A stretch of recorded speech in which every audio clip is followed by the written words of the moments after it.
কেমন হবে? একদিকে রাসূল বলেছেন কবরটা জান্নাতের একটা বাগান হবে, জাহান্নামের একটা গর্ত হবে। আল্লাহ কোরআনে বান্দাকে সতর্ক করে দিয়েছেন, বান্দা রে, ও বান্দা, কবরে আসার আগে তোমরা সতর্ক হয়ে আসো। কারণ হলো জীবনে কি করেছো সবটাই তোমার চোখের সামনে থাকবে। বাঁচতে পারবা না, মরতেও পারবা না, পালাইতেও পারবা না। আমার দিকে তাকার বন্ধু, পৃথিবীতে জোর করে টাকা দিয়ে, পয়সা দিয়ে, টেলিফোন দিয়ে, জনশক্তি দিয়ে প্রতিকূলতাকে অনুকূলে আনা বন্ধু সম্ভব হয়ে যায়, কিন্তু পারে তো ভয়ঙ্কর। আল্লাহ বলেছেন ইন্নাবাতুশা রাব্বিকা লাশাদীদ। আল্লাহ রাব্বুল আলামিন বলেছেন the seizing of Allah is difficult. আল্লাহর ধরা, আল্লাহর পাকড়াও বড় শক্ত, বড় কঠিন। আল্লাহ রাব্বুল আলামিন বলেছেন ইন্নাল্লাহা সারিউল হিসাব। আল্লাহ is quick to take account. আল্লাহ হিসাব গ্রহণে অত্যন্ত তৎপর। বান্দাকে শক্ত করে ধরবে, তারপরে বান্দার কাছে হিসাব চাইবে। আল্লাহ রাব্বুল আলামিন হিসাব চাইবে, যদি হিসাব দিতে পারো তাহলে বন্ধু মুক্তি পেয়ে যাবে, আর হিসাব দিতে না পারলে উপায় খুঁজে পাবা না। রে আমকি গ্রামের মানুষ, হৃদয় খুলে শোনো গো, আল্লাহ বলেছে বান্দারে সাবধান হয়ে আসো। লা ইয়ামুতু, এই পৃথিবীর বুকে তুমি মরতে পারো, লা ইয়ামুতু, মরার সুযোগ আছে। আল্লাহ বলেছেন লা ইয়ামুতু, people will not die that day, সেদিন মানুষ মরতে পারবে না। আল্লাহ বলেছেন ফিহা ওয়ালা ইয়াহইয়া, people will not be able to live that day, সেদিন মানুষ বাঁচতেও পারবে না। আল্লাহ বলেছেন ওমা হুমান হাদি গায়িবিন, people will not be able to escape that day, সেদিন মানুষ সেখান থেকে বাঁচতেও পারবে না, বাঁচতেও পারবে না, মরতেও পারবে না, ওখান থেকে বন্ধু পালাইতেও পারবে না। বন্ধু কেমন করে ঘুমাও রে, কেমন করে দুই চোখের পাতা এক হয়ে যায়। বাঁশবাগানে আশেপাশে কত কবর বন্ধু পড়ে আছে, আপন স্বজন কোনোদিনও কবরের খবর নিতে যায় না। এখন তো জিয়ারাত পর্যন্ত বন্ধ হয়ে যাচ্ছে, ঠিক কিনা বলেন? আরো জোরে বলেন। বন্ধু আমি আপনাদেরকে বলে দিতে চাই, ও বন্ধু ঘরে বসে থেকো না, ওই জান্নাতের বাগানে চলে আসো। কারণ যেই কোনো মুহূর্তেই তুমি কবরে চলে যেতে পারো। কবরে যখন যাবে রে, ওই কবরে যাওয়ার পরে পৃথিবীর কোনো মানুষ তোমার আপন হবে না, একমাত্র আপন হবে তোমার জীবনের প্রত্যেকটা ভালো কাজ।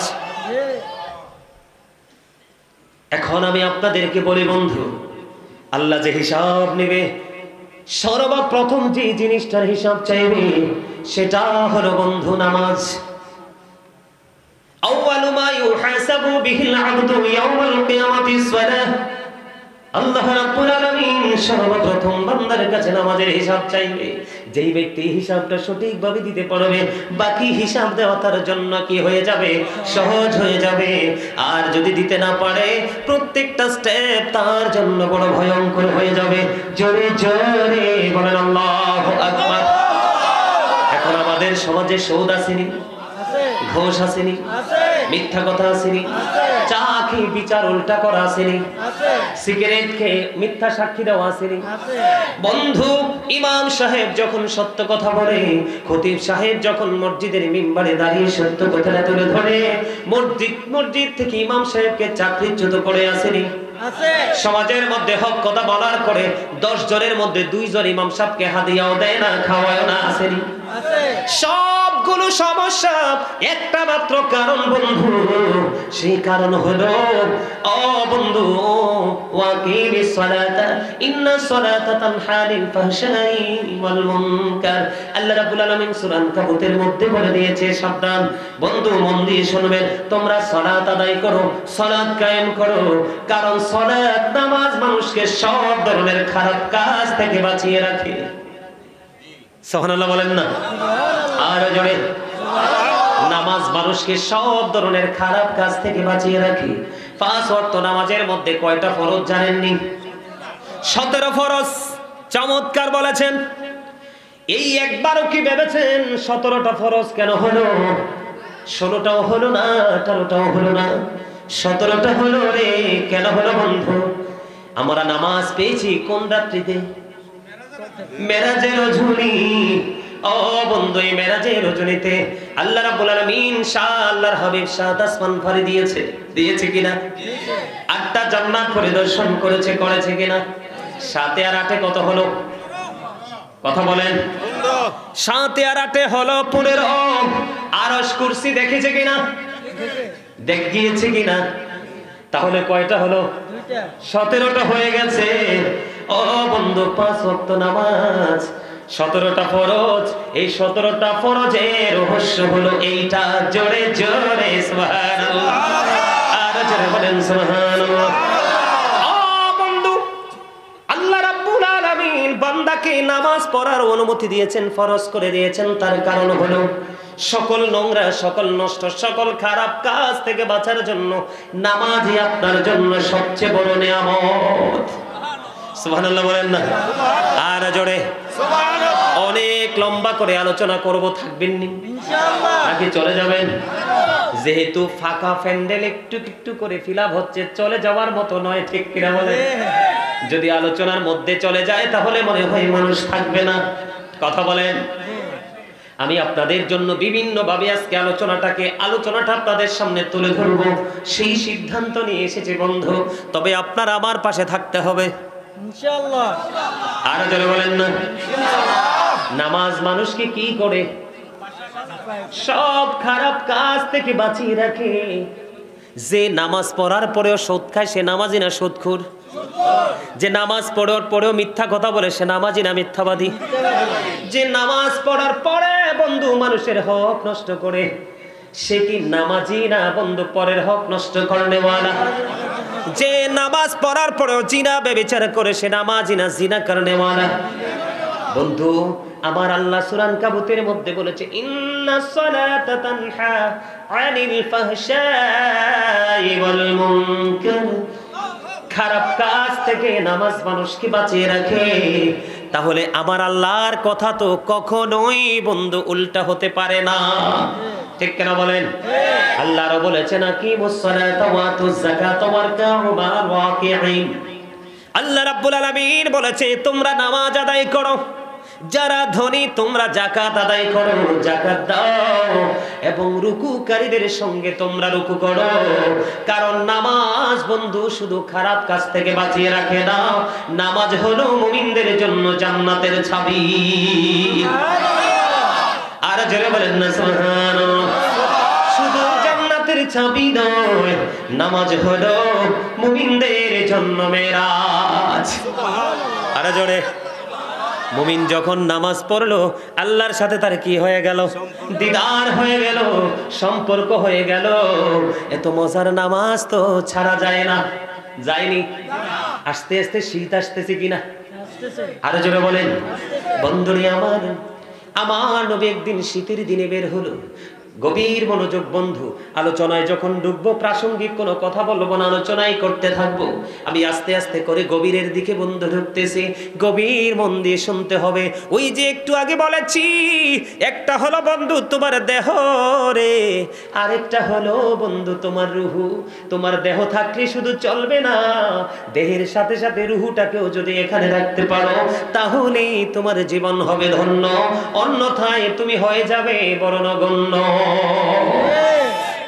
এবার আমার নবী কি করলেন?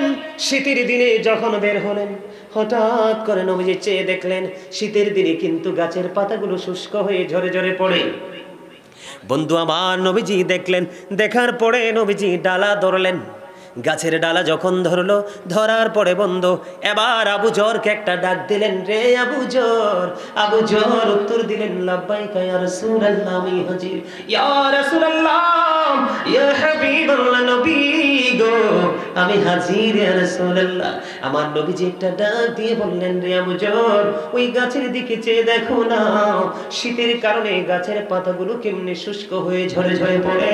রে আবু জর, আল্লাহর প্রিয় বান্দাগুলো, আমি নবীর উম্মতগুলো যখন একমাত্র আল্লাহর সন্তুষ্টির আশায়, আল্লাহর দিদারের আশায়, আল্লাহর প্রিয় গোলামদের অন্তর্ভুক্ত হওয়ার লোভ নিয়ে যখন আল্লাহর কুদরতি কদমে নামাজের মাধ্যমে যখন সিজদা করে দিবে রে, ওই শীতের দিনের গাছের পাতার মতো তার আমলনামা থেকে সবগুলো গুনাহ ঝরে পড়ে যাবে। জোরে বলেন সুবহানাল্লাহ, সুবহানাল্লাহ, আলহামদুলিল্লাহ, লা ইলাহা ইল্লাল্লাহ, সুবহানাল্লাহ, আলহামদুলিল্লাহ, লা ইল্লাল্লাহ লা ইলাহা ইল্লাল্লাহ লা ইলাহা ইল্লাল্লাহ আরশ কুরসি লৌহ কলম সৃষ্টি জাহান ও সিরা আরশ কুরসি লৌহ কলম সৃষ্টি জাহান ও সিরা যে আল্লাহ খুশি হইয়া নাম রাখলেন হাবিবুল্লাহ সুবহানাল্লাহ ওয়ালহামদুলিল্লাহ লা ইলাহা ইল্লাল্লাহ সুবহানাল্লাহ আলহামদুলিল্লাহ লা ইলাহা ইল্লাল্লাহ লা ইলাহা ইল্লাল্লাহ লা ইলাহা ইল্লাল্লাহ আমার নূরের ফুতুল জগৎ করলেন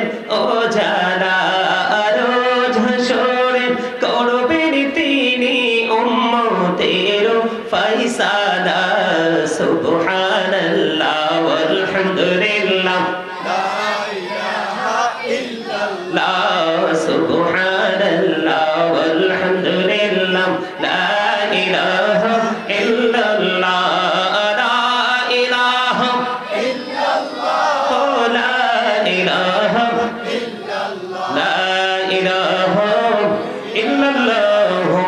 মুহাম্মাদুর রাসূলুল্লাহ সাল্লাল্লাহু আলাইহি ওয়াসাল্লাম জোরে জোরে পড়ুন আলহামদুলিল্লাহ। বন্ধু যে নামাজ পড়ার কারণে ওই শীতের দিনে গাছের পাতার মতো ও বন্ধু আপনারা দেখবেন গাছ এমন ভাবে শূন্য হয় একটা পাতাও গাছে থাকে না। আমার নবী সরকারে মদিনা আল্লাহর প্রিয় হাবিব হাবিবুল্লাহ রাহমাতাল লিল আলামিন শাফায়াতের কান্ডারি ইমামুল মুরসালিন নবী যেহেতু বলেছেন এই আবু জার চাইয়া দেখো না ওই শীতের দিনে যেমনি ভাবে গাছের পাতাগুলো ঝরে পড়ে যায় ঠিক তেমনি ভাবে নামাজি বান্দার জীবনের গুনাহগুলো ঝরে পড়ে যাবে। এতে বোঝা যায় আমার নবী যেহেতু গাছের দিকে ইঙ্গিত করে বন্ধু এক্সাম্পল দিয়েছে, এতে বোঝা যায় বান্দার আমল নামায় একটা গুনাহও থাকবে না। জোরে জোরে বলেন সুবহানাল্লাহ। তোমরা জানো না ও কি গ্রামের মানুষ আমার ভাই আমার বাবারা মা গো ও আমার বোনেরা সবাইকে আমি হৃদয় থেকে বলছি, হৃদয় খুলে শোনো। আমার নবীজি বলে দিয়েছেন কারো বাড়ির আঙিনায় যদি একটা কূপ থাকে, একটা পুকুর থাকে বা কোনো জলাশয় থাকে, সে যদি এই কূপের মধ্যে যদি সে দৈনিক 5 বার যদি গোসল করে তার শরীরের মধ্যে কোনো ময়লা থাকবে না। সাহাবায়ে কেরাম ডেকে ডেকে বললেন ইয়া রাসূলুল্লাহ ইয়া হাবিবাল্লাহ নবী গো, না না প্রাণের নবী গো, তার শরীরের মধ্যে কোনো নাপাকি থাকবে না, ময়লা থাকবে না। আমার নবী বলেছেন তোমরা জেনে রাখো আল্লাহর প্রিয় বান্দাগুলো যখন দৈনিক 5 বার নামাজ পড়বে ওই পুকুরে 5 বার গোসল করলে যেমন শরীরে কোনো ময়লা থাকে না, শরীরের মধ্যে কোনো দুর্গন্ধ থাকে না, আমার উম্মতগুলো যখন 5 ওয়াক্ত নামাজ যথা নিয়মে পড়বে তখন তার আমল নামায় একটা গুনাহও থাকবে না। জোরে জোরে বলেন না সুবহানাল্লাহ। আমি আপনাদেরকে শুধু বোঝানোর জন্য বলছি বন্ধু, শুধুমাত্র আপনাদেরকে অ্যাক্টিভ করার জন্য বলছি, মানসিকতাটাকে পরিবর্তন করার জন্য, স্টাইলটাকে চেঞ্জ করার জন্য বলছি। আমি আমার মা বন্ধুদেরকে বলবো মা গো বিরক্ত হইও না, প্রতিদিন এই মাহফিলটা হবে না, আগামী বছর বেঁচে থাকলে আবার পাবো নয়তো না। এই জন্য বলেছি বিরক্ত হয়েন না, একটু হৃদয় খুলে শোনেন বন্ধু। ঈসা রুহুল্লাহর খবর তো জানেন, পৃথিবীর বুকে বাবা ছাড়া তিনি পৃথিবীর বুকে এসেছে বন্ধু। একদিন তিনি আঁকা বাঁকা মেঠো পথে হাঁটছে, হঠাৎ করে তিনি দেখতে পাইলেন বন্ধু ধুলাবালির মধ্যে একটা পাখি তার নিজের শরীরটাকে ধুলাবালিতে দূষণ করে নিচ্ছে, আবার সেই পুকুরে গিয়ে গোসল করছে, নদীতে গিয়ে তিনি গোসল করছে। গোসল করার পরে তার ময়লা পরিষ্কার হয়ে যায়। ভিজা শরীরে ধুলাবালু বেশি লাগে না কম লাগে? আরো বেশি লাগে। এমনি করে করে তিনি ঈসা নবী দেখতে পেলেন 5 বার। কয়বার? 5 বার পাখিটা নিজের শরীরটাকে ময়লা করে দিল। 5 বার সে ওই পুকুরের মধ্যে জলাশয়ে গোসলটা করলো। তিনি চিন্তা করতেছে কি আশ্চর্য ধরনের ব্যাপার, একটা পাখি নিজেই সে কি করতেছে, নিজেই সে ময়লা করতেছে, আবার নিজেই গিয়ে পরিষ্কার করতেছে। ঈসা নবী চিন্তা করে এরই মধ্যে আল্লাহর পক্ষ থেকে ফয়সালা চলে আসলো, নবী, আল্লাহ নবী গো, এটা হলো আখির নবী, আল্লাহর প্রিয় হাবিব, হাবিবুল্লাহর উম্মতের নিদর্শন। ওই পাখি যেমনি ভাবে দুলা বালির মধ্যে শরীরটাকে গোড়াগড়ি দিয়ে ময়লা করে দিচ্ছে, এটা হলো আখির নবীর উম্মতের গুনাহ। আর যখন ওই পানির মধ্যে যখন সে ডুব দিচ্ছে, ময়লাগুলো পরিষ্কার হয়ে যাচ্ছে। ওই পানিটা হলো ওই নামাজের মতো, নামাজ পড়লে যেমন তার কি হয়ে যায়, গোসল করলে যেমন ময়লা পরিষ্কার হয়ে যায়, তেমনি ভাবে নামাজ পড়লে বান্দার শরীর থেকে সব গুনাহ মুছে যাবে। এটা হলো আখির নবীর উম্মতের নিদর্শন। প্র্যাকটিক্যালি আমার আপনার প্রাণের নবী আমাদেরকে দেখিয়ে দিলেন। বন্ধু, এত মজার খবর, আরো মজার খবর আছে, আমি আপনাদেরকে বলবো। আমাদের নামাজের মধ্যে কিছু সুন্নাত আছে একেবারে বাধ্যতামূলক। এই সুন্নাতের সংখ্যা কত বলতে পারবেননি? বলতে পারবেন না? একেবারে কম, মাত্র 12 রাকাত। কয় রাকাত? আর যারা বলেন কয় রাকাত? 12 রাকাত। আমার দিকে তাকান, আমি হিসাব মিলিয়ে দিচ্ছি। মা আয়েশা সিদ্দিকা রাদিয়াল্লাহু তাআলা আনহা থেকে হাদিস বর্ণিত, আমার আপনার প্রাণের নবী জানিয়ে দিয়েছে, আয়েশা রে, ও আয়েশা, 12 রাকাত সুন্নাত নামাজ যদি কোনো বান্দা প্রতিদিন পড়ে রে, আমার আল্লাহ কথা দিয়েছে ওই সুন্নাত নামাজ আদায়কারীর জন্য হাদিস কারা বন্ধু? তিরমিজির হাদিস। আমার নবী জানিয়ে দিয়েছেন ওই 12 রাকাত সুন্নাত নামাজ যে প্রতিদিন আদায় করবে, আমার আল্লাহ নিজেই তার জন্য জান্নাতে ঘর বানিয়ে রাখবে। আর জোরে বলেন না সুবহানাল্লাহ। সুবহানাল্লাহ বলতে কষ্ট হয়? ও আল্লাহ, সুবহানাল্লাহ তো জিকির। সুবহানাল্লাহ কি জিকির? তো জিকির ইজ দ্য হার্ট মেডিসিন। জিকির হলো হার্টের ঔষধ। আল্লাহ বলেছেন, remember me then I will remember you. আল্লাহ বলেছেন, ফাযকুরুনি আযকুরুকুম, তোমরা আমাকে স্মরণ করো, আমি তোমাদেরকে স্মরণ করব। সুবহানাল্লাহ বলেন। জিকিরের বাংলা হলো স্মরণ, ইংলিশে এটাকে বলা হয় রিমেম্বার। নামাজ বড় জিকির। কি জিকির? নামাজ বড় জিকির। এই জিকিরের সাথে সাথে আরো মজার জিকির আমরা লোফে নিচ্ছি, ঠিক কিনা বলেন? যেমন সুবহানাল্লাহ আল্লাহর জিকির, আলহামদুলিল্লাহ আল্লাহর জিকির, আল্লাহু আকবার আল্লাহর জিকির, লা ইলাহা ইল্লাল্লাহ আল্লাহর জিকির। কাউকে ভালো কাজের জন্য ডাকা, এটাও জিকির। কাউকে খারাপ কাজ থেকে থামিয়ে দেওয়া, এটা আল্লাহর জিকির। তার মানে সৎ কাজের আদেশ, অসৎ কাজের জন্য বারণ করা, ওটা আল্লাহর জিকির। নামাজ আল্লাহর জিকিরের জলসা। যেই জিকির একই জায়গায় দাঁড়িয়ে এবং বসে সম্পন্ন করা হয়, এটাকে বলা হয় জিকিরের জলসা। এই জিকিরের জলসা হলো নামাজ। হজ হলো জিকিরের জুলুস। যেই আমলটা বিভিন্ন জায়গা পরিদর্শন করে সম্পন্ন করা হয়, ওটাকে বলা হয় জিকিরের জুলুস। আরো বলতে হবে ফজিলত। আমার নবীজি বলেছেন, তোমরা যখন জান্নাতের বাগানে যাও, তখন তোমরা ওখান থেকে জান্নাতি ফল খেয়ে নিও। ইয়া রাসূলুল্লাহ, ইয়া হাবিবাল্লাহ, নবী গো, ওই জান্নাতের বাগান কোনটা? জান্নাতের বাগানের ফল কোনটা? আমার নবীজি জানিয়ে দিলেন, আজকেরটাও জান্নাতের বাগান, মসজিদও জান্নাতের বাগান, বাইতুল্লাহ। যখন ওখানে যাও, জান্নাতি ফল তোমরা খেয়ে নিও। ইয়া রাসূলুল্লাহ, জান্নাতি আপনারা আজকে সবাই জান্নাতি, শেষ পর্যন্ত বসে থাকবেন, আপনারা ফাইনাল জান্নাতি হিসাবে লিখিত হয়ে যাবে।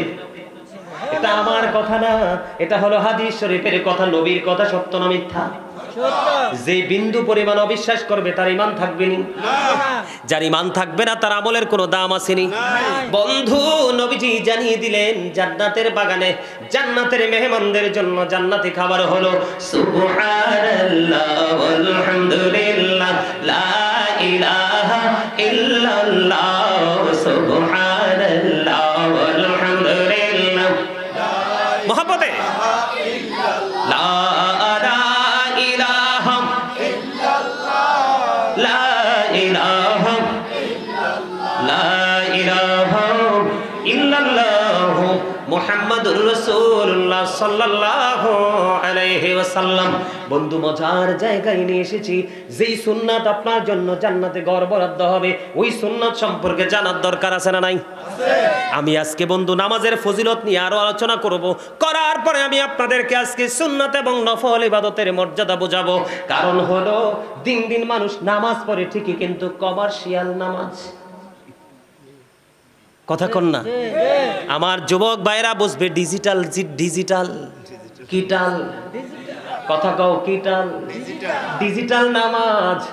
আপনাদের এই আমকি গ্রামে হয় কি হয় না জানি না, তবে আমাদের এলাকায় বন্ধ হয় রে। এই ডিজিটাল নামাজটা পড়ে আমাদের এলাকার, আমাদের এরিয়ার ম্যাক্সিমাম যুবক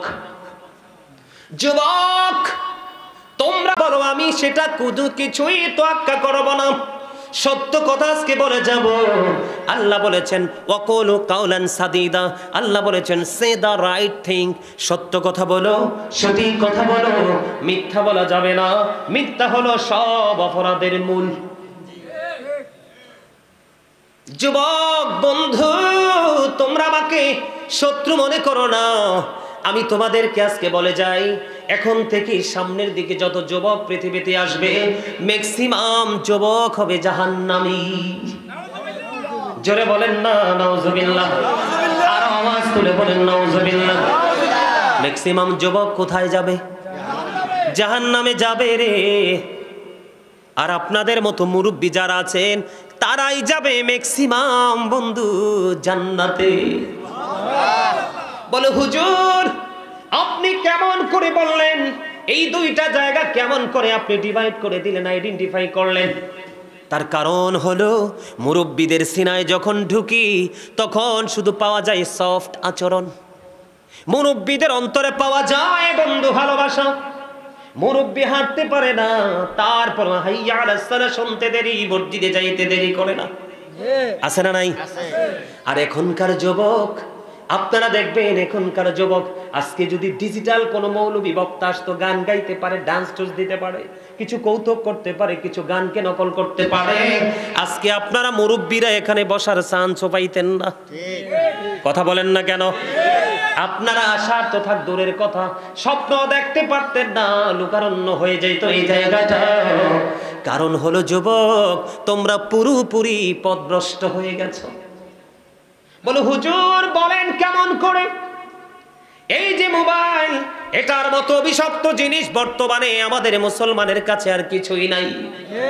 এটা মানুষের ঈমানকে ধ্বংস করেছে, এটা মানুষের চোখের জিনা দিন দিন বাড়িয়ে দিচ্ছে, এটা যুবক যুবতীদের চরিত্রকে হরণ করছে, এটা বন্ধু বিবাহিত বউ অবিবাহিত ছেলের সাথে ভাগিয়ে নেওয়ার জন্য সহায়ক হচ্ছে। এটা মানুষের একেবারে ইসলামকে ধ্বংস করে দিয়েছে। বলে হুজুর এবার আমাদের একটা এক্সাম্পল দেন। আমি গত জুম্মার দিনে অবাক হয়ে গেলাম। বন্ধুরে আমার, ইমাম সাহেব সালাম ফিরাইতে দেরি রে, মাত্র 2 রাকাত খুতবাও শোনে না। কি করে না? খুতবাও শোনে না। 2 রাকাত সালাম ফিরানোর পরে মনে হয় যেন দরজায় যুদ্ধ শুরু হয়ে গেছে, কার আগে কে বাহির হবে। আমার নবী বলেছেন, আজকের এই মাহফিলকে সাক্ষী করে বলে যায়, আমার নবী বলে দিয়েছেন, কেউ যদি ইচ্ছে করে আমি নবীর একটা সুন্নাতকে ছেড়ে দেয়, উম্মত দাবি করে, কিন্তু ইচ্ছে করে যদি আমি নবীর সুন্নাতকে ছেড়ে দে, আমি নবী তাকে উম্মত বলে স্বীকৃতি দিব না। নবীর উম্মত হইতে না পারলে তুমি আল্লাহর বান্দাও হতে পারবা না। কথা কি বুঝে আসছে? এবার আমার দিকে তাকান। যুবকদের চুল কাটার স্টাইল দেখেন, বেদিনদের স্টাইল, দাড়ি রাখার স্টাইল দেখেন, ইহুদিদের স্টাইল, পোশাক পরার স্টাইল দেখেন, বিশেষ করে জিন্স প্যান্টটা। আমি যুবক তোমাদেরকে বলি, এটা নামাজের সাথে যুক্ত। আল্লাহ বলেছেন লিবাসুত তাকওয়া যালিকা খায়র। আল্লাহর কাছে সবচেয়ে উত্তম পোশাক হলো তাকওয়ার পোশাক। যুবক বিরক্ত হইও না, আমার দিকে তাকাও। আজকের পরে যদি তোমার লাইফ স্টাইলটাকে চেঞ্জ করতে পারো, তাহলে তুমি হবে হুসাইনি কাফেলার সদস্য। কারণ যুবক রে, ও যুবক, আমার নবী বলে দিয়েছেন আল হাসান ওয়াল হুসাইনু সাইয়্যিদু শাবাবি আহলিল জান্নাহ। আমার রাসূল বলেছেন আমার নবী বলেছেন ইমাম Hasan and Husain are the leader of younger people in জান্নাহ। এরে আমকি গ্রামের যুবক, আমার নবী বলে দিয়েছে ইমাম হাসান হুসাইন দুইজন নবীর কলিজার টুকরা, জান্নাতে যুবকদের লিডার হয়ে যাবে।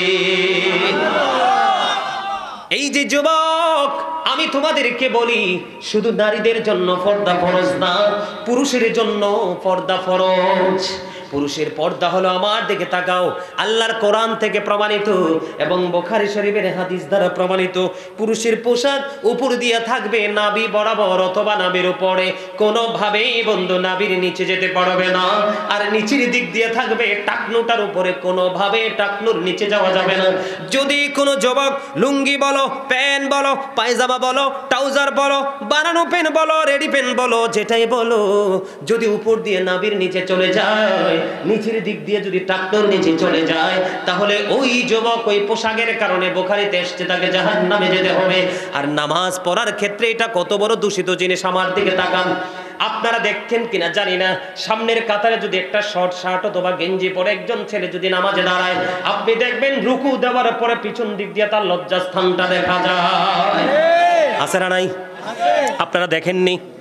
আপনাদের শিক্ষার জন্য বলছি যুবক, তোমাদের জন্য বলছি, অনেক কষ্ট করে অনেক গবেষণা করে বন্ধু খুঁজে খুঁজে বের করেছি তোমাদেরকে বাঁচানোর জন্য। আমার দিকে তাকান, নবীজি বসে আছেন, এক ব্যক্তি এসে নামাজের নিয়ত বাঁধলেন ওযু করে।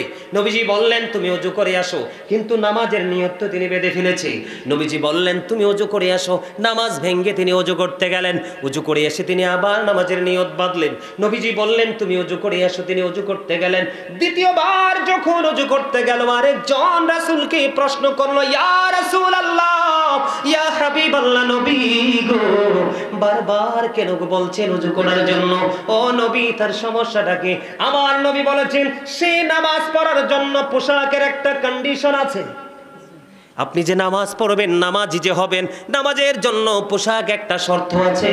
আমার নবীজি বললেন সে কিয়ামত পর্যন্ত, জীবন যতদিন থাকবে ততদিন পর্যন্ত নামাজ পড়তে পারবে, তার নামাজ আল্লাহর দরবারে কবুল হবে না।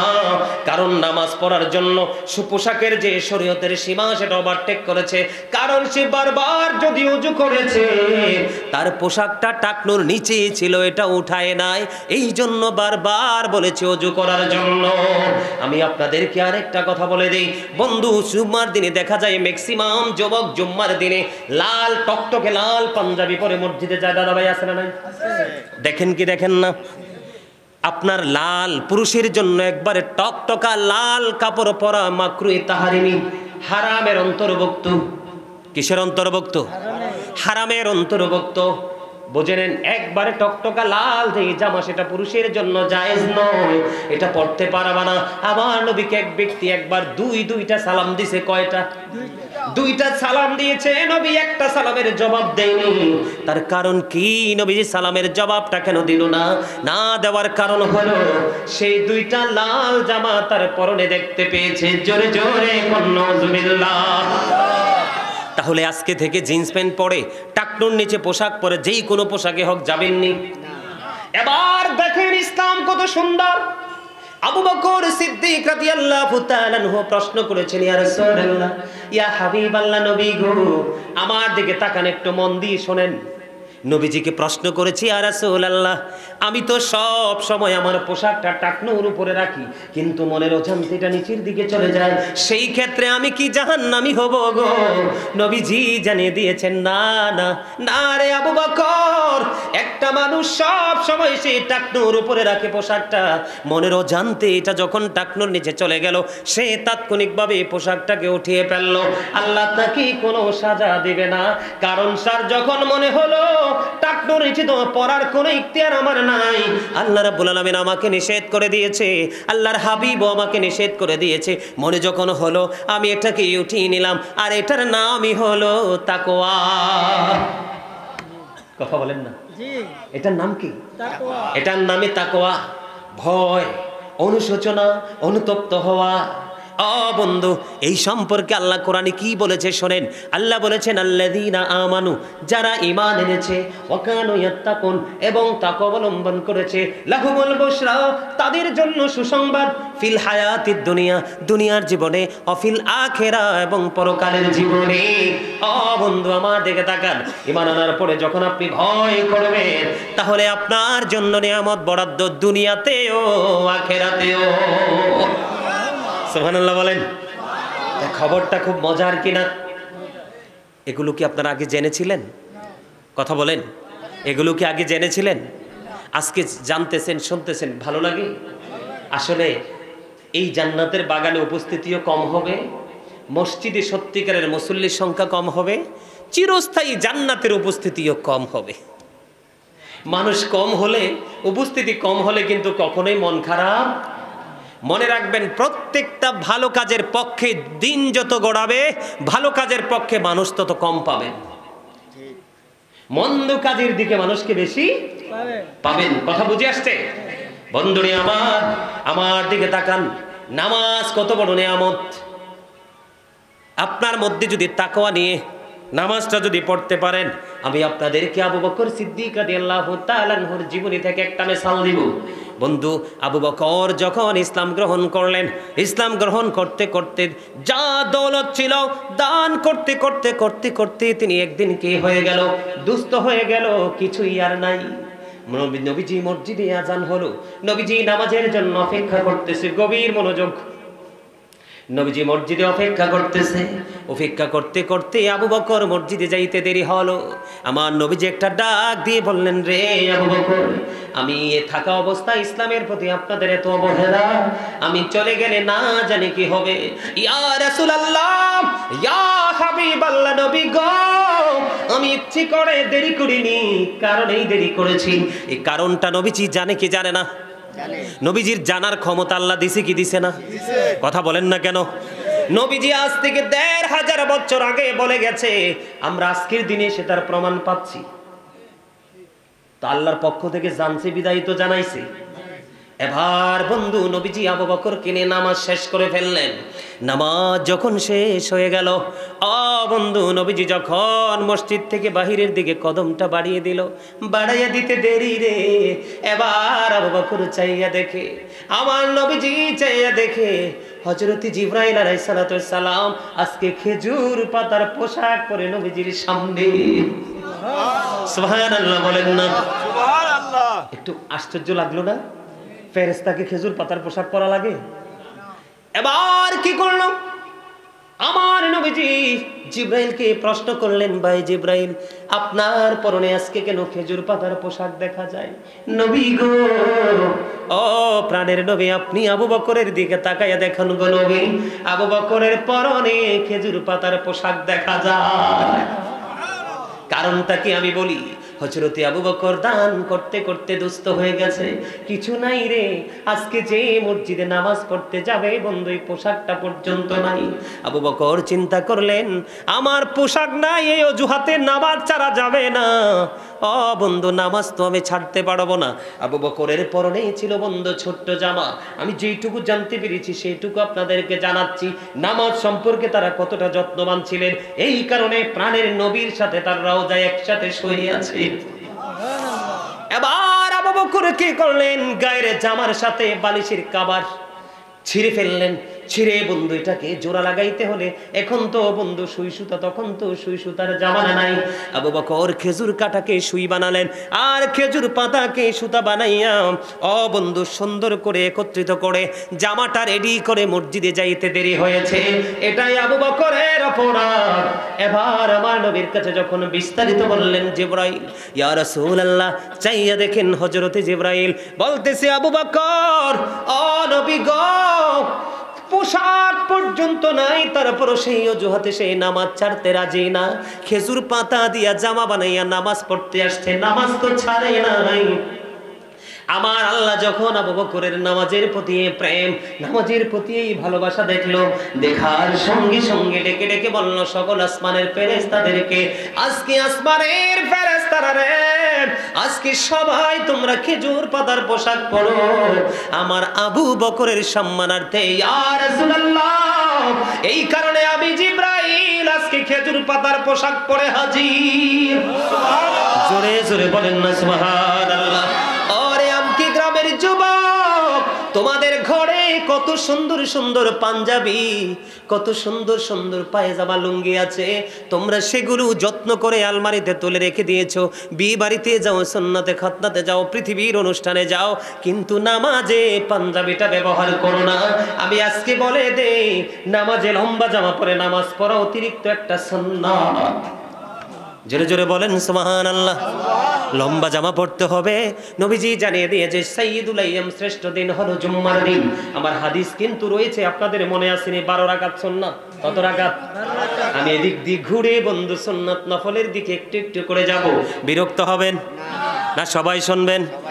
বন্ধুরে আমার, এগুলো আপনাদের শোনার বেশি প্রয়োজন, বেশি প্রয়োজন। কারণ আমরা দিন দিন ইসলাম থেকে দূরে সরে যাচ্ছি। তার কারণ হলো বেঈমান কাফেরদের সংস্কৃতিকে আমরা লালন করছি, ঠিক না? আর বেঈমান কাফের আপনার বন্ধু না শত্রু? শত্রু। সিরিয়াসলি বলছেন? কে কে শত্রু হাত তোলেন তো। হায় আফসোস লাগে, মুসলমান হাত তোলন ছাড়া বসে রয়েছে। বেঈমান কাফের আপনার আমার প্রকাশ্য দুশমন। The heretics are the eternal enemy of the believers. ইমানদারদের প্রকাশ্য শত্রু হলো বেঈমান কাফেরেরা। আল্লাহ রাব্বুল আলামিন পবিত্র কালামে হাকিমে বলেছেন, ইন্নাল কাফিরিনা কানু লাকুম আদুওয়াম মুবিনা। আল্লাহ বলেছেন বেঈমান কাফেরদের প্রকাশ্য দুশমন কে? মুসলমানের প্রকাশ্য দুশমন কে? বেঈমান কাফেরেরা। জোরে জোরে বলেন না নাউজুবিল্লাহ। এই যে দেখেন, ম্যাক্সিমাম যুবকের মাথায় আজকে টুপি নাই, ভুলে গেছে। কারণ টুপি পরা যে সুন্নাত সেটা তো সে জানেই না। মাহফিলে আসতে হবে, এটা যে জান্নাতের বাগান, ফেরেশতারা যে চতুর্দিক দিয়ে দাঁড়িয়ে দাঁড়িয়ে নোট করতে, সেটা তো তারা জানেই না। যে যার মতো করে চলে আসছে। এই জায়গাটা না, শুধু প্রত্যেকটা জায়গায় দেখেন, খাবারের আগে বিসমিল্লাহ নাই, শেষ করার পরে আলহামদুলিল্লাহ নাই, আছে? এখনকার মানুষের শুধু নাই নাই, হয় না হয় না, হয় বলছে, এই লোক পাওয়াই যায় না। কথা কি আমার বুঝেন আপনারা? বেঈমান কাফেরদেরকে লালন করতে করতে নামাজের স্টাইল পর্যন্ত ভুলে গেছে। কথা বলেন ঠিক না বেঠিক? আমি কি ভুল বলেছি? বন্ধু, নামাজের সময় আমাদের মন এতটা উদাসীন হয়ে থাকে। ইমাম বুখারীর নাম শুনছেননি? ইমাম বুখারী নামাজ সম্পর্কে আবু বকরের জীবনী থেকে ছোট্ট একটা এক্সাম্পল দিলাম। ইমাম বুখারী, বুখারী শরীফের নির্মাতা যিনি, ইমাম বুখারী, তিনি একদিন বন্ধু নামাজে দাঁড়িয়ে গেছে। নামাজে দাঁড়ানোর পরে বিষাক্ত একটা ভিঙ্গুল পোকা ওনার পেটে ঢুকে কামড়াচ্ছে। নামাজটা তিনি শেষ করে ফেলল। নামাজটা শেষ করার পরে একজন ছাত্রকে ডাক দিলেন, বুঝে নেন নামাজ কিভাবে পড়তে হবে। একজন ছাত্রকে ডাক দিয়ে বললেন, আমার পাঞ্জাবিটা তুলে দেখো, এটার মধ্যে কি? এবার ছাত্র উস্তাদের পাঞ্জাবিটা তুলে দেখে, ও বন্ধু, বিষাক্ত পোকা কামড়াচ্ছে। এবার ডাক দিয়ে বলে, হুজুর, হুজুর গো, আপনি কেমন করে গো নামাজ পড়েছেন?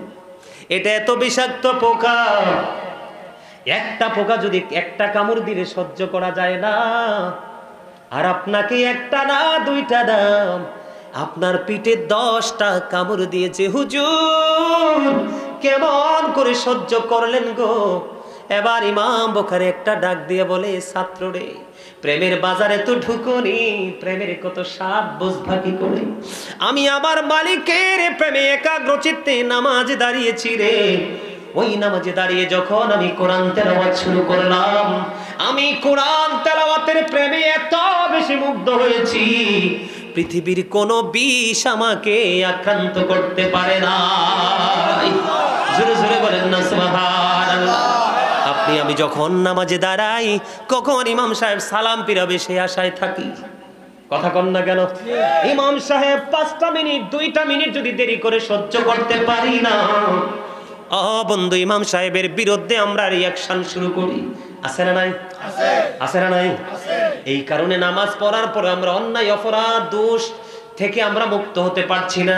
একদিকে ওযু হচ্ছে না, একদিকে নিয়ত ঠিক নাই, আরেকদিকে পোশাকের পবিত্রতা নাই, আরেকদিকে শারীরিক পবিত্রতা নাই, আরেকদিকে মানসিক পবিত্রতা নাই। নামাজ আমরা জাস্ট ফর্মালিটি হিসাবে এখন সবাই না, আবার সবাই যদি হতো পৃথিবীর কবে ধ্বংস হয়ে যেত। বন্ধুরে আমার, এসাম ইবনে ইউসুফ হাতেম ইবনে আসামকে প্রশ্ন করেছেন। এবার আমার দিকে তাকান, অন্য দিকে তাকানো যাবে না। বিরক্ত হলে বলবেন হুজুর বিরক্ত লাগে, বললেন না ছেড়ে দিব। নবীজি বলেছে বিরক্ত করে আপনারা এখন সবাই কিন্তু আমার ছাত্র। কি কি আপনারা আমার কি বাবার বয়সী, দাদার বয়সী, চাচার বয়সী। আপনারা যদি মনে করেন সত্যি আমরা স্টুডেন্ট, যিনি আলোচনা করছে তিনি আমাদের টিচার, তাহলেই আপনাদের কাছে সবকিছু ব্রেইনে ঢুকানো সম্ভব। আর নিজে নিজে যদি বলেন আমার চেয়ে বড় কেউ নাই, বাচ্চা ছেলে ওয়াজ করে, আমি তো বয়স 70-80, তাহলে আপনার মধ্যে কিছুই ঢুকবে না। এই ডান দিয়ে ঢুকবে, ওই কান দিয়ে বের হয়ে যাবে।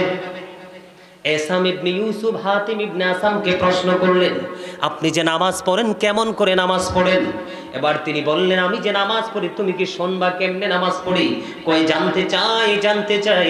এবার বন্ধু তিনি উত্তর দিলেন, আমি যখন নামাজে দাঁড়াই, নামাজে দাঁড়ানোর উপরে আমার কাছে মনে হয় আমার সামনেই যেন খানাই কাবা। খেয়াল করেন, আর এই যুগের মুসল্লিরা যখন নামাজে দাঁড়ায় তার নজর থাকে তার গোয়াল গড়ে। এই যুগের মুসল্লিরা যখন নামাজে দাঁড়ায় তার নিয়ত মন থাকে তার ব্যবসা প্রতিষ্ঠানে।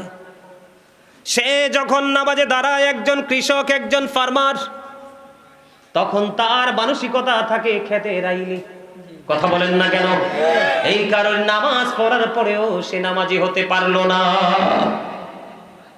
তিনি উত্তর দিলেন, বন্ধু আমি যখন নামাজে দাঁড়াই রে আমার সামনেই যেন খানাই কাওয়া। আমি যখন নামাজে দাঁড়াই আমার কাছে মনে হয় আমার বাম দিকে জাহান্নামটা। আমি যখন নামাজে দাঁড়াই গো আমার কাছে মনে হয় আমার ডান দিকে জান্নাত অবস্থিত। আমি যখন নামাজে দাঁড়াই আমার কাছে মনে হয় আমি যেন ফুলচেরাতের ফুলটার উপর দাঁড়িয়েছি। যদি একটু 19-20 হয় আমি ধ্বংস হয়ে যাব। আমার কাছে মনে হয় রে এই নামাজ আমার জীবনের শেষ নামাজ। আমার কাছে মনে হয় এই নামাজটা আমার জীবনের শেষ নামাজ। আমার পিছনে যেন আজরাইল দাঁড়িয়ে আছে, নামাজটা শেষ হইতে দেরি রে মনে হয় যেন আজরাইল আমাকে চেপে ধরে আমার দেহ থেকে প্রাণ পাখিটা কেড়ে নিয়ে যাবে। বন্ধু আল্লাহি আল্লাহর কসম করে বলছি গো, ওই এসাম ইবনে ইউসুফ যেমনি হাতিম ইবনে আসামকে প্রশ্ন করার পরে উত্তর দিয়েছে, ওই নামাজ যদি তোমরা পড়তে পারো, আমরা যদি পড়তে পারি, তাহলেই জীবনটা আমাদের ধন্য হয়ে যাবে। অন্যথায় নামাজ পড়েও কোনো ফায়দা হবে না। আমাদের বাঁচার রাস্তার কোনো শেষ নাই বন্ধু। প্রতিদিন শিফট আকারে ফেরেশতারা আমাদেরকে পরিদর্শন করার জন্য আসে। দিনের বেলা যারা আসে তারা চলে যায়, রাতের বেলা যারা আসে পরের দিন চলে যায়। ফেরেশতারা যখন পৃথিবী পরিদর্শন করে যখন চলে যাবে, আমার আল্লাহ সব খবর জানে কি জানে না? কোনো কিছু বাদ আসেনি। আমার আল্লাহ ফেরেশতাদেরকে ডেকে ডেকে বলে, ফেরেশতারা রে আমার বান্দাগুলোকে কোন অবস্থায় রেখে এসেছো? এবার দেখেন ফেরেশতারা ডেকে ডেকে বলে, আল্লাহ গো আমরা যখন পৃথিবীর জমিনে কদমটা বাড়িয়ে দিয়েছি তখন দেখেছি আপনার বান্দার নামাজরত অবস্থায়। এখন তাদেরকে ছেড়ে এসেছি, ছেড়ে আসার সময়ও দেখেছি নামাজরত অবস্থায়। জোরে জোরে বলেন না সুবহানাল্লাহ। এর মধ্যে সবচেয়ে বড় মজার নামাজ বন্ধু দুইটা। কয়টা? একটা হলো সূর্যোদয়ের পূর্বে, আর একটা হলো সূর্য অস্ত যাওয়ার পূর্বে। 2 ওয়াক্তের নামাজ। বুঝতে পারছেন নি কোনটা কোনটা? ফজর এবং আসর। You are great, absolutely right. মাঝে মাঝে প্রশ্ন করি আপনাদের বিবেক বিবেচনাটাকে, ঘুমন্ত মানুষকে জাগ্রত করার জন্য আপনাদেরকে প্রশ্ন করার কিন্তু কোনো ইখতিয়ার আমাদের নেই। আলেমরা পাবলিককে প্রশ্ন করতে পারবে না, আপনারা আমাদেরকে প্রশ্ন করতে পারবেন। কিন্তু এই প্রশ্নটা কেন করেছি এটা একবারে সহজ। ম্যাক্সিমাম লোকের উত্তরও হয়েছে, 2-1 জন একটু আবেগে হয়তো ভুল বলে ফেলেছে। আসর এবং ফজর কি খুবই মজার নামাজ। আমার রাসূল জানিয়ে দিয়েছে, মান সাল্লাল বারদাইনি দাখালাল জান্নাহ। আমার নবীজি বলে দিয়েছে, শীতল সময়ের 2 ওয়াক্তের নামাজ যে পড়বে তার ঠিকানা জান্নাত। একটা হলো সূর্য উদিত হওয়ার আগে ফজর, সূর্য অস্ত যাওয়ার আগে আসর। এই বন্ধু, মান তারাকা সালাতাল আসরি ফাকাদ হাবিতা আমালুহু। যেই ব্যক্তি আসরের নামাজ ছেড়ে দিল তার সব আমল যেন নষ্ট হয়ে গেল। আসরের নামাজ ছেড়ো না। ও বন্ধু, আরেকটা মজার খবর হলো, যেই ব্যক্তি এশারের নামাজ জামাতের সাথে পড়লো সে যেন অর্ধরাত পর্যন্ত ইবাদত করলো। যেই ব্যক্তি ফজরের নামাজ জামাতে পড়লো সে যেন সারা রাত ইবাদতের মধ্যে কাটিয়ে দিল। জোরে জোরে কন্যা সুবহানাল্লাহ। খবরটা কি মজার না? জাহান্নামীরা যখন জাহান্নামে যাবে, জাহান্নামীদেরকে প্রশ্ন করা হবে, বন্ধু তুমি কেন গো জাহান্নামে এসেছো? তোমার ঠিকানাটা কেন জান্নাত না হয়ে জাহান্নাম হয়ে গেল? সে তখনই উত্তর দিয়ে দিবে, আমি ইচ্ছে করে করে নামাজ ছেড়ে দিয়েছি, এই জন্য আমার ঠিকানা হলো জাহান্নাম। জোরে জোরে নাউজুবিল্লাহ। তাহলে নামাজ পড়লে লাভ না লস? আরো জোরে বলেন লাভ। যদি বন্ধু একা একা নামাজ পড়ার চাইতে জামাতে নামাজ পড়া 25 গুণ বেশি সওয়াব, তার মানে 1 রাকাতে 25 রাকাতের সওয়াব। লাভ আছে না নাই? এই লাভের পক্ষে থাকবো না লসের পক্ষে? যারা মসজিদে আসেন তারা দূর থেকে যারা আসেন তারা বেশি সওয়াবের অধিকারী। বনু সালেমা গোত্রের, আমার দিকে তাকানো বন্ধু, বনু সালামা গোত্রের হযরতে জাবের রাদিয়াল্লাহু তাআলা আনহু থেকে হাদিস খানা বর্ণিত। বনু সালেমা গোত্রের কিছু লোক এসে নবীজির কাছে বললেন, ইয়া রাসূলুল্লাহ, ইয়া হাবিবাল্লাহ, মসজিদের আশেপাশে কিছু প্লট খালি পড়ে আছে, আমরা চাই এই মসজিদের কাছে এসে বাড়ি বানাতে।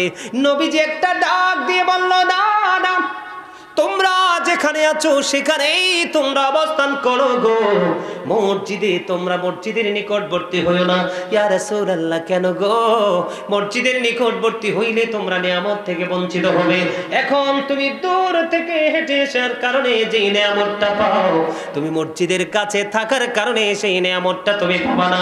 নিয়ামত হলো বন্ধু, নরমালি যদি আপনি প্রতিদিন যদি মসজিদের দিকে হেঁটে হেঁটে আসেন, নরমালি যদি মসজিদের দিকে প্রতিদিন যদি আপনি হেঁটে হেঁটে আসেন, তাহলে প্রত্যেকটা কদমে কদমে একটা একটা করে গুনাহ জ্বলে যাবে, একটা একটা করে নেক আপনার আমল নামায় যুক্ত হতে থাকবে। এই জন্য আপনার আমার প্রাণের নবী বনু সালেমা গোত্রের লোকদেরকে বলেছে, তোমরা যেখানে আছো সেখানেই থাকো, মসজিদের নিকটবর্তী হয়ে বাড়ি বানানোর দরকার নাই। সুবহানাল্লাহ বলেন। মসজিদে হেঁটে হেঁটে আসবেন নি। এবার জুম্মার দিনের কথা বলি বন্ধু, জুম্মার দিনের কথা। এই যে আপনাদেরকে জুম্মা থেকে কিন্তু বের হয়ে আমি অন্যদিকে চলে আসলাম, আমরা যেহেতু পুরুষ আমাদের কিন্তু বেশি বেশি করে মসজিদে যাওয়া দরকার, ঠিক কিনা বলেন? বেশি বেশি করে বন্ধু জুম্মাতে যাওয়া দরকার। আমি আপনাদেরকে বলে দিই, জুম্মার দিন ঈদুল ফিতর, ঈদুল আজহার দিনের চাইতেও দামি। সুবহানাল্লাহ বলেন না? রোজার ঈদ, কুরবানির ঈদের দিনের চাইতেও জুম্মার দিনটা দামি। এই দিনের ফজিলত বরকত অনেক বেশি বন্ধু, সেই দিকে আমি ঢুকবো না। আমি আপনাদেরকে বলি, জুম্মার দিনে অন্য দিনের চাইতে উত্তম রূপে গোসল করবেন, সবচেয়ে দামি সুন্দর যেই পাঞ্জাবিটা সেটা পরবেন, পায়জামা পরবেন টাকনুর উপরে, নাভির উপরে পরে বন্ধু সুন্দর করে আতর লাগাইয়া সবার আগে আগে মসজিদে এসে সামনের কাতারে ঢুকে যাবেন। যেই ব্যক্তি সবার আগে মসজিদে এসে সামনের কাতারে বসবে, তার আমল নামায় একটা ওট কুরবানির সওয়াব দেওয়া হবে। এবার কি করলো? আপনি সামনের কাতারে বসে গেলেন, ধীরে ধীরে ধীরে ধীরে মানুষগুলো আসতে থাকলো, মানুষগুলো আসতে আসতে মসজিদ ফিলাপ হয়ে গেল, নামাজের সময় হয়ে গেল বন্ধু, নামাজের সময় হয়ে গেল। ইমাম সাহেব খুতবা দেন, আগে যিনি আসলেন তিনি ওট কুরবানির সওয়াব, পরে কিন্তু আরো আছে, আমি মাঝখানে একটু আলোচনা করি। আমাদের মধ্যে দেখবেন অনেক মুসল্লি আছে অনেক মোটামি দেখায়, আল্লাহর সাথে আরো মোটামি চলেনি, আল্লাহর হুকুমের সাথে কোনো গরম চলেনি, আল্লাহর চাইতে বড় কেউ আসেনি বন্ধু।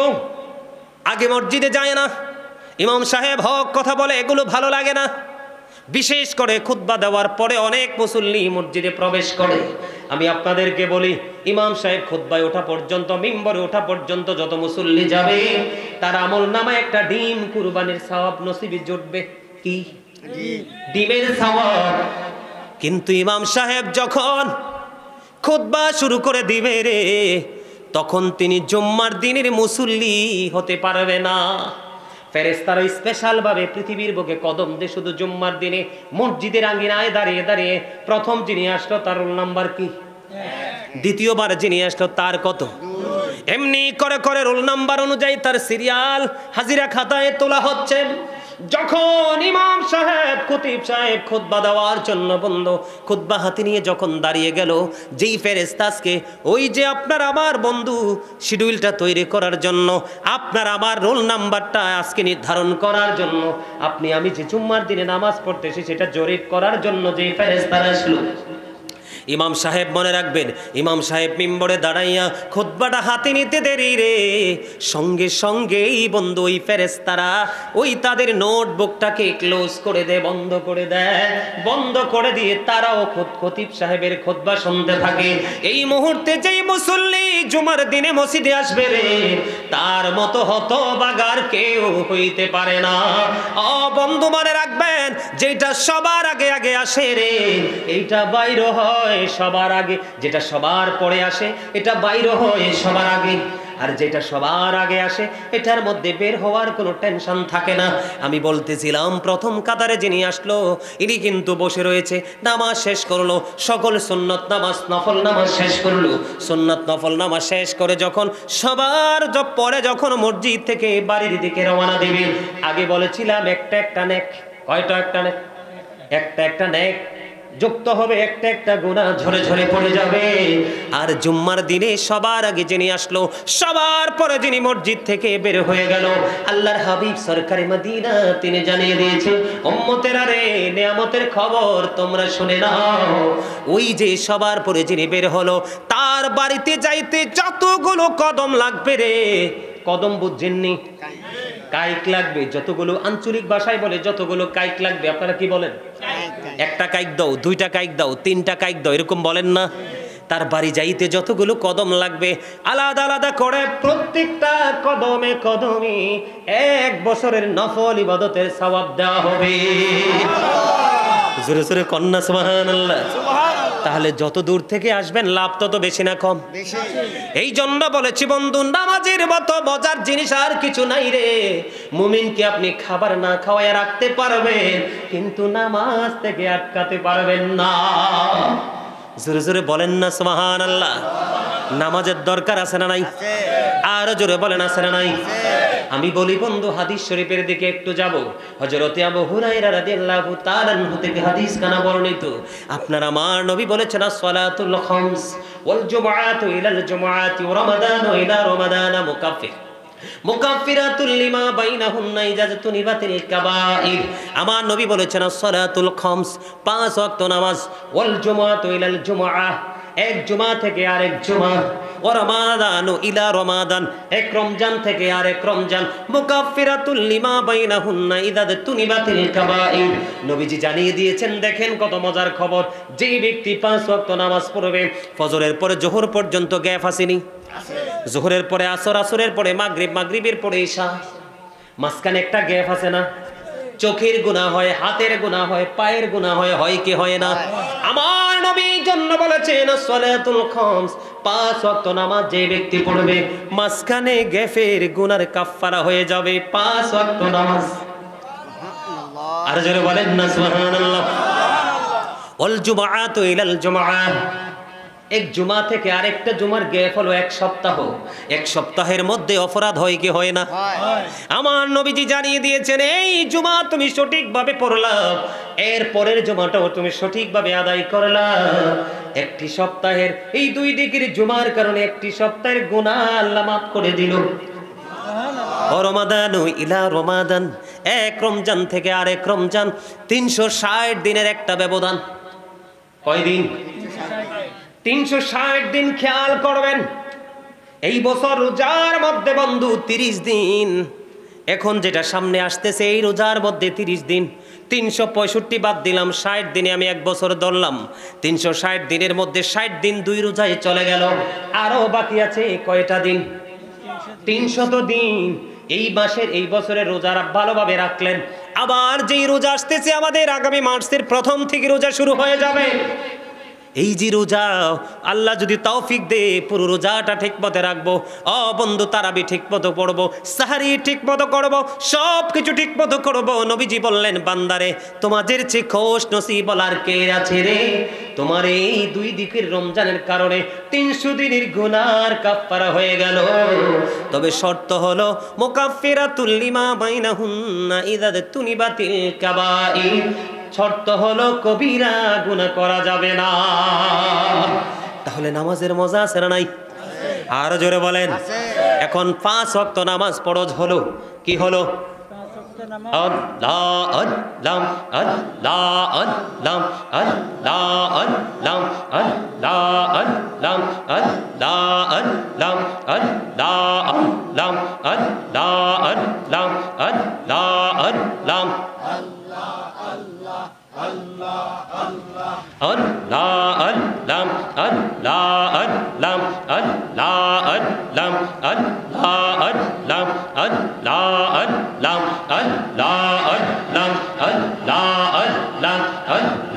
আল্লাহ আপন করে নাও গো দয়াল, করিও না পর, তোমার প্রেমের আলোয় ভরে দাও গো মনের ঘর। আল্লাহ আল্লাহ আল্লাহ আল্লাহ লা ইলাহা ইল্লাল্লাহ মুহাম্মাদুর রাসূলুল্লাহ সাল্লাল্লাহু আলাইহি ওয়াসাল্লাম। জোরে জোরে বলুন আলহামদুলিল্লাহ।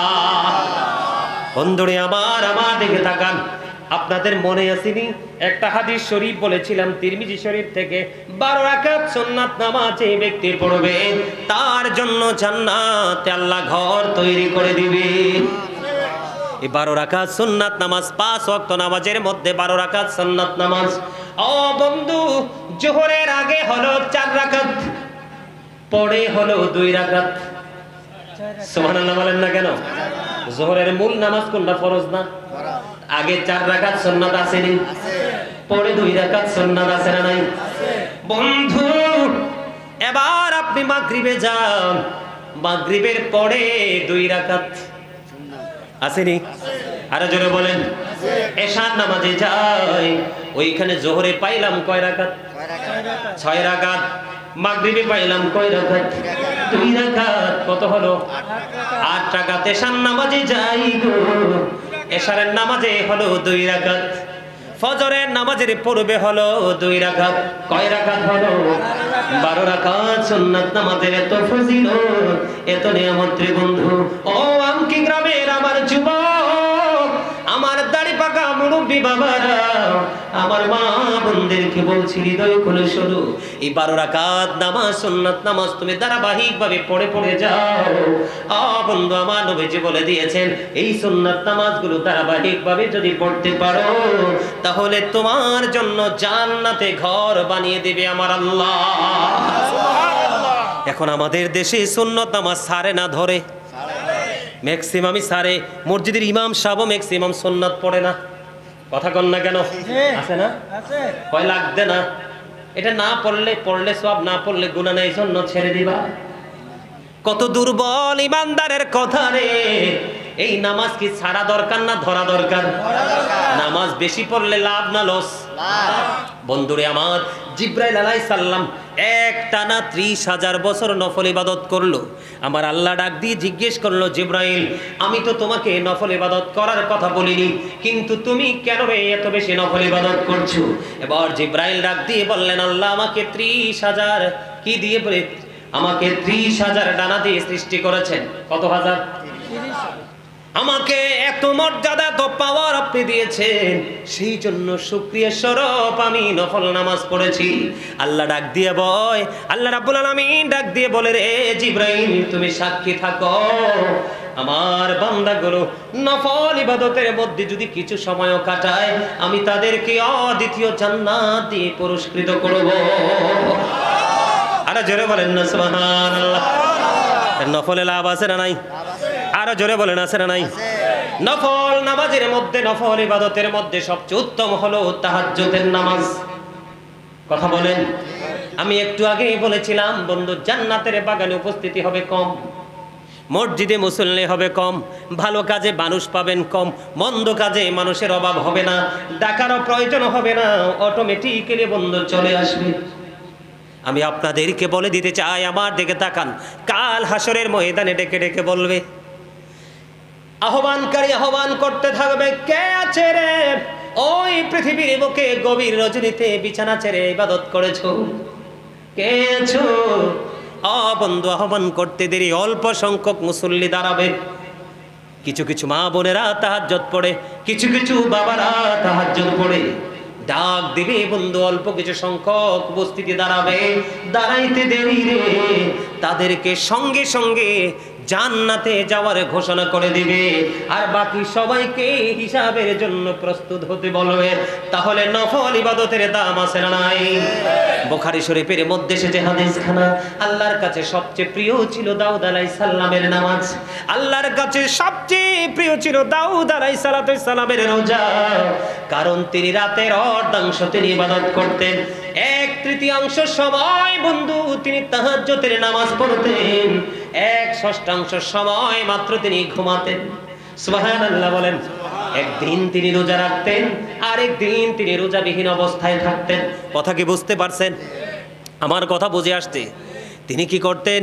রাত্রিটাকে 6 ভাগ করে 1 ভাগ মাত্র ঘুমাতেন, 3 ভাগ করে বন্ধু 1 ভাগ শুধু তিনি তাহাজ্জুদের মধ্যে কাটিয়ে দিতেন। সুবহানাল্লাহ বলেন না? আর জোরে বলেন সুবহানাল্লাহ। বন্ধুরে আমার, তাহাজ্জুদের নামাজের নিয়ামত এত বেশি বন্ধু, এই নামাজের ফজিলত এত বেশি, এই নামাজের বরকত এত বেশি রে। স্বামী স্ত্রী অনেকে আছে স্বামীকে ডাক দেয়, আবার অনেক স্ত্রী আছে স্বামী আছে স্ত্রীকে ডেকে ডেকে উঠাই দেয়, আছে না নাই? হাদিস শরীফের মধ্যে এসেছে বন্ধু, নবীজি দোয়া করে গেছেন ওই স্বামীর জন্য যে স্বামী তার স্ত্রীকে গভীর রজনীতে নামাজ পড়ার জন্য ডেকে দেয়, ঘুম ভাঙিয়ে দেয়, এবং সে যদি ঘুম থেকে উঠতে না চায় তাহলে তাকে পানি ছিটিয়ে ছিটিয়ে ঘুম ভেঙে দেয়। আমার নবী ওই স্বামীর জন্য দোয়া করেছেন। সুবহানাল্লাহ বলেন। আবার আমাদের মধ্যে কিছু আল্লাহ নবীর প্রেমিক স্ত্রী রয়েছে, ওই স্ত্রীগুলোর জন্য আমার নবী দোয়া করে গেছে, তাদের জন্য রহমত কামনা করে গেছে। বলে হুজুর কেউ নেই? অনেক স্বামী আছে, অনেক স্ত্রী আছে গভীর রাত্রিতে বন্ধু কিছু সময় ঘুমিয়ে ওঠার পরে যেই নামাজ পড়া হয় এটার নামই হলো তাহাজ্জুদ। ঠিক কিনা বলেন? আল্লাহ রাব্বুল আলামিন নফল ইবাদত করতে করতে আল্লাহর নৈকট্য পর্যন্ত পৌঁছে যায় আল্লাহর বান্দা। আল্লাহ রাব্বুল আলামিন তখনই তার বান্দাকে আপন বান্দা বলে কবুল করে নেয়। নবীজি জানিয়ে দিয়েছেন ওই স্ত্রীর জন্য নবীজি প্রাণ ভরে দোয়া করে গেছেন, যেই স্ত্রী রাতে কিছু অংশ ঘুমানোর পরে তাহাজ্জুদ পড়ার জন্য স্বামীকে ডাকিয়ে দেয়, স্বামীটার চোখে অনেক ঘুম, পরিশ্রম করেছে সারাটা দিন, কেমন করে ঘুম থেকে উঠবে? এবার স্ত্রী কি করলো? স্বামীকে ডাকি দিল, ওঠে না। তখন স্ত্রী স্বামীর মুখের মধ্যে পানি ছিটিয়ে দিল। আমার নবীজি ওই স্ত্রীর জন্য দোয়া করে গেছে। জোরে জোরে বলেন না সুবহানাল্লাহ। তাহলে তাহাজ্জুদের নামাজ পড়বেন তো? ইনশাআল্লাহ। পড়ার চেষ্টা করবেন তো? ইনশাআল্লাহ। আপনারা মনে রাখবেন, ছোট্ট একটা হাদিস নবীজি বলে দিয়েছে, কাল হাসরের ময়দানের অবস্থা কিন্তু বড় ভয়ঙ্কর হবে। এই ভয়ঙ্কর পরিস্থিতিতে একজন আহ্বানকারী ডাকতে থাকবে, ওই গভীর রজনীতে বিছানা থেকে আলাদা হয়েছিলে কে? কে রে? ওই গোপন আমল করেছিল। তখন অল্প কিছু মানুষ দাঁড়াবে, ওই মানুষ নারী হোক বা পুরুষ হোক, তাদেরকে বিনা হিসাবে জান্নাতের অর্ডার করা হবে, আর বাকি সবাইকে বন্ধু বিচারের জন্য প্রস্তুত করা হবে। আওয়াজ তুলে বলেন আল্লাহু আকবার। আপনারা কোন তো জুম্মার দিন একটা এমন নিয়ামতের দিন সুন্নতগুলোকে ফেলে আসা যায়?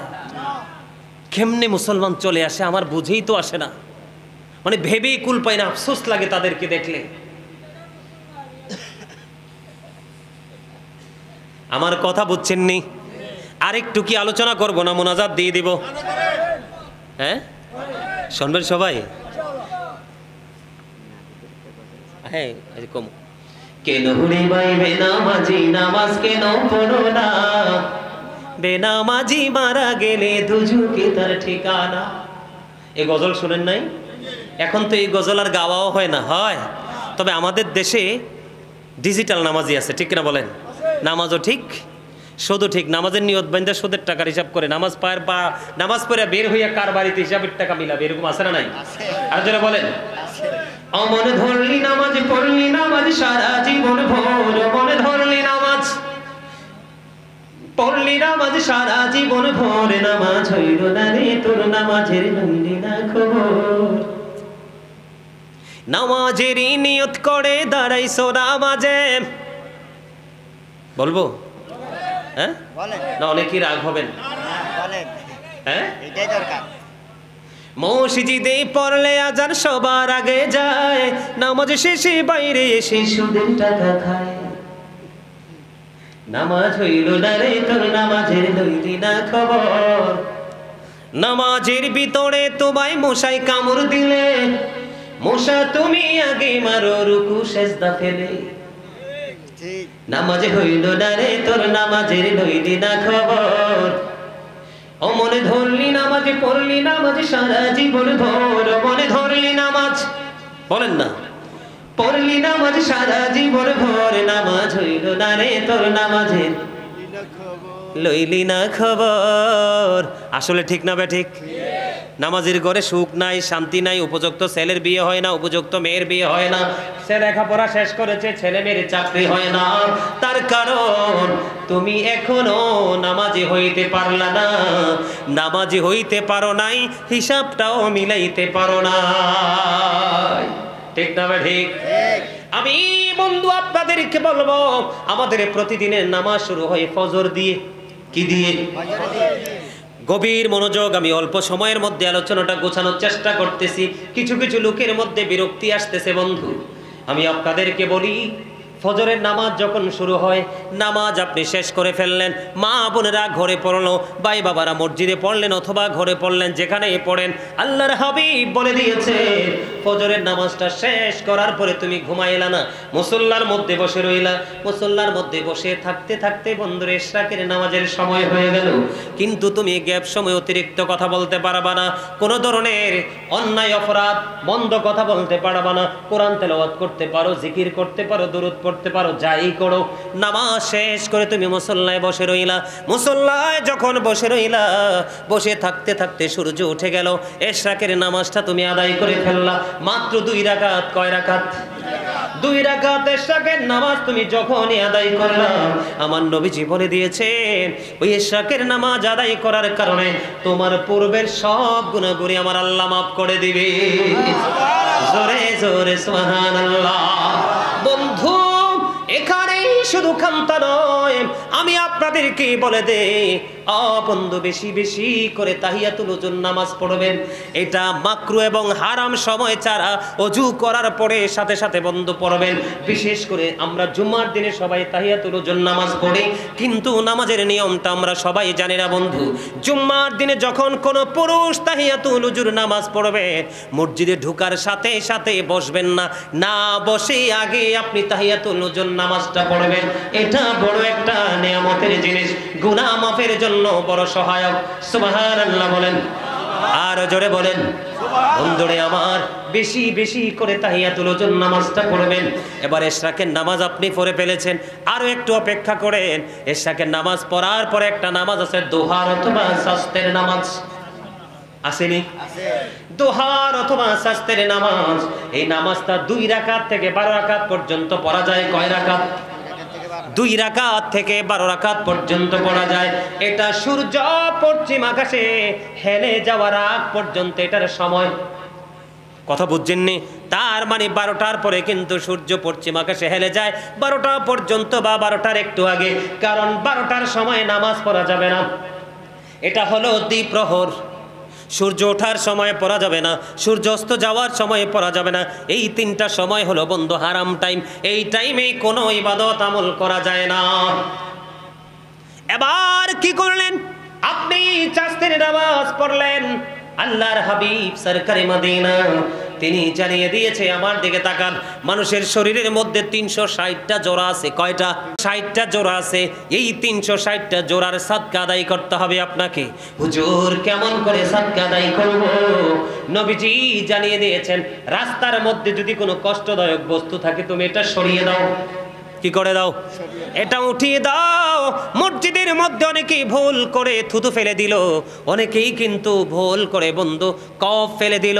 এইরকম ময়লাযুক্ত জিনিস যখন ফালায়, যেই ব্যক্তি এটাকে উঠাইয়া পরিষ্কার করে মাটির মধ্যে পুঁতে দিবে, অথবা রাস্তার মধ্যে বন্ধু কি করবে? রাস্তার মধ্যে কি করবে? সেই কষ্টদায়ক বস্তু যখন থাকবে এটাকে সে উঠিয়ে ফেলে দিবে, তাহলে তার 360টা জোড়ার সাদকা আদায় হয়ে যাবে। জোরে জোরে বলেন সুবহানাল্লাহ। এবার বলে হুজুর আমি পারবো না। বিশেষ করে মহিলারা বলবে, হুজুর পুরুষরা হয়তো এটা করতে পারবে, আমরা মহিলারা তো এটা করতে পারবো না। আপনারা যদি করতে না পারেন আফসোস করার কোনো বিষয় নেই, কারণ আপনাদের জন্য রয়েছে চাস্তের নামাজ। ওই নামাজ পড়লেই হয়ে যাবে। সুবহানাল্লাহ বলেন না? আর জোরে বলেন সুবহানাল্লাহ। খবরটা কি মজা লাগে নাই? আপনি সিম্পল একটা কাজ করবেন, 360টা জোড়ার সাদকা আদায় হয়ে যাবে। জোরে জোরে বলেন না সুবহানাল্লাহ। জীবনের গুনাহগুলো মাফ হয়ে যাবে। কত বড় নিয়ামত। আরেকটা নামাজ বন্ধু আমি আপনাদেরকে বলে দেই, মাগরিবের 2 রাকাত সুন্নাতের পরে আওয়াবিন নামাজ আছে না নাই? কয় রাকাত? 6 রাকাত। এই 6 রাকাত আওয়াবিন নামাজ বন্ধু পড়ার নিয়ম হলো অত্যন্ত সুন্দর। মাগরিবের নামাজ পড়ার পরে প্রয়োজন ছাড়া, বরকতময় কথা ছাড়া কোনো কথা বলবেন না, সরাসরি আওয়াবিন নামাজ পড়ে ফেলবেন। আওয়াবিনের নামাজ যখন 6 রাকাত বন্ধু আদায় করে ফেলবেন, আল্লাহর হাবিব জানিয়ে দিয়েছে বন্ধু 12 বছরের ইবাদতের সমান সওয়াব পাওয়া যাবে। ওই নিয়ম অনুযায়ী যদি বন্ধু আপনি আমল করতে পারেন। সুবহানাল্লাহ বলেন না? এই নফল ইবাদতগুলো করবেন তো? হযরতে বেলাল রাদিয়াল্লাহু তাআলা আনহু তিনি বলেছেন, তোমরা বেশি বেশি করে তাহাজ্জুদের নামাজ আদায় করো, কারণ তাহাজ্জুদের নামাজ মানুষের জবানটাকে কন্ট্রোল করে। কি করে? কথা বলেন না? জবানটাকে কি করে? কন্ট্রোল করে। গুনার কাফফারা হয়ে যায়। পাপ কাজের ক্ষেত্রে তোমার জন্য প্রতিবন্ধকতা সৃষ্টি করবে, তোমার দ্বারা কোনো পাপ হবে না। এত বড় নিয়ামত আমরা কি ছাড়তে পারি? কথা বলেন পারি? সম্মানিত উপস্থিতি, 5 ওয়াক্ত নামাজ পড়বেন, হালাল পথে রোজগার করবেন। 5 ওয়াক্ত নামাজ যদি আপনি সঠিকভাবে পড়তে পারেন, আমি পড়তে পারি, তাহলে আপনার আমার জীবনের সকল নোংরামি ছাড়া সম্ভব হবে। ওই যে একটা হাদিস মনে রাখলেই যথেষ্ট, স্বামী স্ত্রী কি করবে? ডেকে দিবে, স্ত্রী স্বামীকে ডেকে দিবে। ওই স্বামী স্ত্রীর জন্য নবীজি কি করে গেছে? নবীজির দোয়া কি কাজে লাগবে না বিফলে যাবে? আরো ধরে বলেন, কাজে লাগবে না? তা আমরা পুরুষরা সেই স্বামী হতে চাই, আর মা বোনরা যেন সেই স্ত্রী হতে পারে, বরকতময় স্ত্রী। আল্লাহ যেন সবাইকে সেইভাবে কবুল করেন। সকলে বলেন আমিন। আরো জোরে বলেন আমিন। আরো জোরে বলেন আমিন। নবীজি বলেছে, আমার উম্মতের কষ্ট হবে, না হয় আমি মেসওয়াক করাটা ফরজ করে দিতাম। কি করে দিতাম? সম্মানিত উপস্থিতি, যদি সম্ভব হয় মেসওয়াক করা সুন্নাত। প্রত্যেকটা নামাজের আগে মেসওয়াক করবেন। আপনি ব্রাশ করা লাগবে না। চট্টগ্রাম সিটিতে আমি একটা প্রোগ্রাম করতে গেছি আজ থেকে 2 বছর আগে। একজন ডক্টর তিনি চেম্বার শেষ করে বাসায় যখন ফিরলেন, উনি হঠাৎ করে আমার কণ্ঠস্বরটা শুনে তিনি বুঝতে পেরেছেন। তো আমি মেসওয়াকের বরকত ফজিলত নিয়ে একটা ওয়াজ করেছিলাম, ওইটা নাকি ওই ডাক্তার সাহেব শুনেছে। তো ওনার দাঁতে নাকি দীর্ঘদিন আপনার দাঁতে অনেক সমস্যা হয় না, অনেক ওষুধ খেয়েছে, ব্রাশ করেছে, তার দাঁতের যে সমস্যাটা যায় না। তিনি পরে এসে বলল, বড় মজলিস, হাজার হাজার মানুষ, বিশাল প্রোগ্রাম, সবার মাঝে তিনি এরকম স্টেজের সামনে চলে আসলো। এসে বলতেছে, হুজুর আমি এইমাত্র অফিস করে আসছি, আমি আপনার আলো কণ্ঠটা শুনে আমি চলে আসছি, আমি ফ্রেশও হইনি, কারণ আপনি আবার চলে যদি যান। তখন তিনি এসে বলল, হুজুর আমি অনেক ট্রিটমেন্ট করেছি, আমার দাঁতের মুখের সমস্যা যায়, না, আমি যেই দিন আপনার এই মেসওয়াকের ফজিলত বরকতের আলোচনা শুনে আমি মেসওয়াক করা ধরলাম, হুজুর আজকে আমি প্র্যাকটিক্যালি আপনাকে কাছে পেয়ে অনেক বেশি আনন্দিত, আজকে আমি পুরো সুস্থ।